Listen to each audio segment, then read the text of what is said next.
अस्सलाम वालेकुम दोस्तों, कैसे हैं आप सब। मैं हूं मुंतिहा और आप देख रहे हैं एवरीथिंग इज़ हेयर विद मुंतिहा। आज मैं आपके साथ गोभी वाले पराठे की रेसिपी शेयर करने लगी हूं।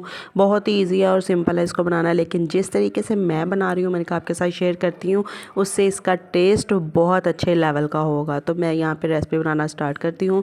सबसे पहले मेरे पास आलू गोभी का सालन पड़ा हुआ था, जो आम नॉर्मल सालन बनता है वो आलू गोभी का सालन था। तो इसकी मैंने रोटी बनानी है, तो पहले मैं अच्छी तरह से इस आलू गोभी को मैश कर लूँगी ताकि इसके अंदर कोई मोटा आलू ना रह जाए जिससे हमारी रोटी ख़राब हो जाएगी। तो इसको अच्छी तरह से मैश कर लेना है आलू गोभी को, और इसी तरह ही मैं रोटी के अंदर नहीं डाल रही।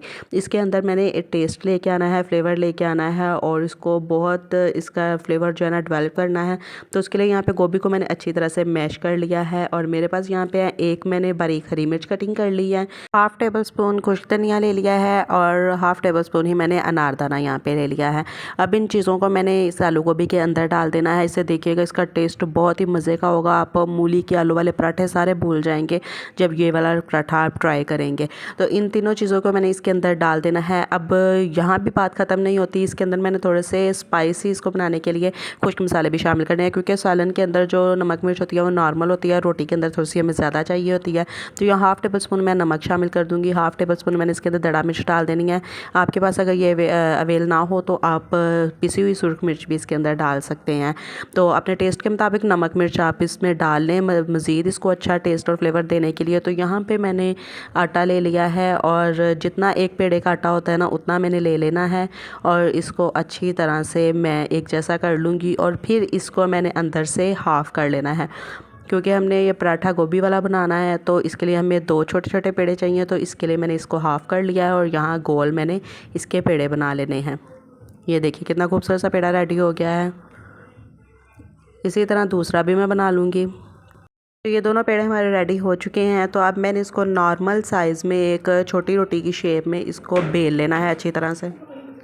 तो ये देखिए माशाल्लाह से कितनी अच्छी तरह एक ही साइज़ में मैंने दोनों पेड़ों को बेल लिया है। अब इसके ऊपर जो हमने मिक्सिंग की थी आलू गोभी के अंदर, वो सारा इसके अंदर हम मटेरियल डाल देंगे। अच्छी तरह से आप इसको फैला लीजिए, क्योंकि अक्सर ऐसा होता है कि रोटी बनाते हैं लोग तो वो सेंटर में तो मटेरियल रहता है जो हमने बनाया होता है, तो लेकिन उसके जो किनारे होते हैं ना उनमें टेस्ट नहीं होता, वो बिल्कुल वैसे ही रह जाते हैं। तो आप इसको अच्छी तरह से इस तरह फैला लेंगे, बाकी की कसर जो है आगे जाके हम पूरी कर लेंगे। तो अब दूसरी जो रोटी है हम इसके ऊपर इसी तरह डाल देंगे आराम से।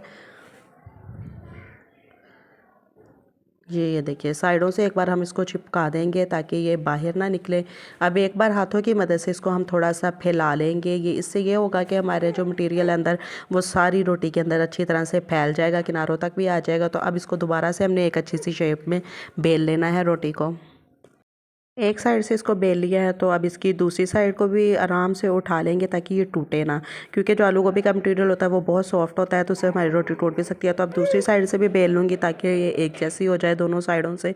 तो अब आराम से पकड़ के हमने इसको तवे पे डालना है। फ्लेम को आपने मीडियम रखना है, हाई फ्लेम पे नहीं बनाना, नहीं तो ये हमारा क्रिस्पी सा पराठा नहीं बनेगा। इसको हमने लो फ्लेम पे बनाना है। तो पहले तवे को अच्छी तरह मैं ऑयल से ग्रीस कर लूँगी, और फिर रोटी उसके ऊपर मैं डालूँगी। तो ये देखिए जी, इसको आराम से हमने तवे के ऊपर डाल देना है। पहले एक बार इसको एक साइड से अच्छी तरह से सेक लेंगे, फिर हम जब सिक जाएगी थोड़ी सी एक साइड से तो हम इसकी साइड चेंज कर लेंगे। आराम से आपने इसको उठाना है, क्योंकि ये अभी भी टूट सकती है। तो आराम से हम इसकी साइड चेंज कर लेंगे। अब दोबारा से वही वाली साइड ऊपर ले आएंगे, तो इसके ऊपर हमने ऑयल या घी लगा लेना है अच्छी तरह से। आप इस पर थोड़ा सा घी ज़्यादा लगाइएगा, क्योंकि ये अच्छी तरह से फ्राई होगी तभी ये क्रिस्पी सी बनेगी और इसका टेस्ट अच्छा होगा और लुक भी बहुत ज़बरदस्त होगी। तो अब इसकी दोबारा से साइड चेंज करके हमने इसको लो फ्लेम पर अच्छी तरह से पका लेना है, जब तक ये क्रिस्पी नहीं हो जाएगी और हमारी रोटी रेडी नहीं हो जाएगी। तो ये देखें जी माशाल्लाह रोटी हमारी रेडी हो चुकी है। देखिए कितनी क्रिस्पी सी है, दोनों साइडों से मैंने इसको क्रिस्पी सा कर लिया है। बहुत ही मज़े की ये हमारी रोटी रेडी हुई है। तो अब मैं इसको डिश आउट कर लूँगी, और आप इसको चटनी के साथ, दही के साथ, किसी भी चीज़ के साथ खा सकते हैं। बहुत ही मज़े की हमारी रोटी रेडी हुई है। तो मैंने कहा आपके साथ शेयर कर दूँ। उम्मीद करती हूँ आपको मेरी ये रेसिपी अच्छी लगी है। अगर अच्छी लगी तो इसको लाइक एंड शेयर ज़रूर कर दीजिएगा, और मेरे चैनल को भी सब्सक्राइब कर दें, और साथ दिए गए बेल आइकन को ज़रूर दबाया करें ताकि आपको मेरी हर आने वाली नई वीडियो का नोटिफिकेशन मिलता रहे। तो मेरे नेक्स्ट वीडियो तक के लिए मुझे दें इजाज़त। दुआओं में याद रखिएगा। अल्लाह हाफिज़।